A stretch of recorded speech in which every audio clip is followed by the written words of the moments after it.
গোপালগঞ্জে এনসিপি নেতাকর্মীদের উপর হামলার প্রতিবাদে সাতক্ষীরায় সড়ক অবরোধ ও বিক্ষোভ করেছে বৈষম্য বিরোধী ছাত্র আন্দোলনের নেতাকর্মীরা। বিস্তারিত থাকছে মোকাররম বিল্লাহ ইমনের তথ্যচিত্রে। বুধবার বিকেল ৫টায় সাতক্ষীরা শহরের শহীদ আসিফ চত্বরে টায়ার জ্বালিয়ে তারা এই কর্মসূচি পালন করে।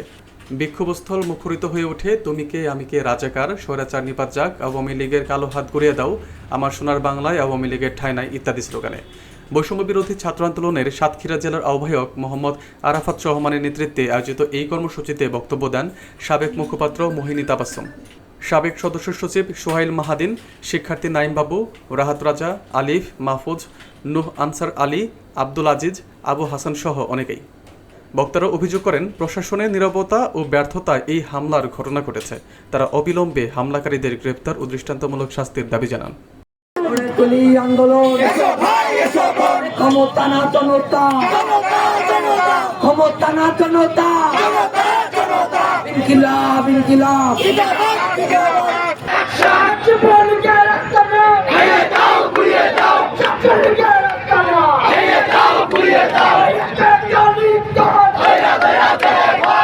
আমরা সকলে তাদেরকে রুখে দেবো ইনশাআল্লাহ। তখন সংগঠন একতা পোষণ করেছে। আমরা ঠিক 11টার সময় ইনশাআল্লাহ এই আসিফ চত্বরে অবস্থান করব।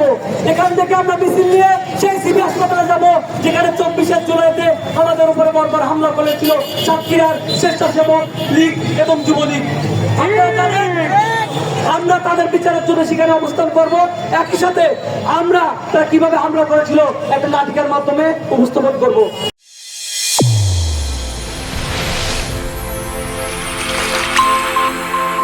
চ্যানেল A1 হৃদয় রেসপন্স।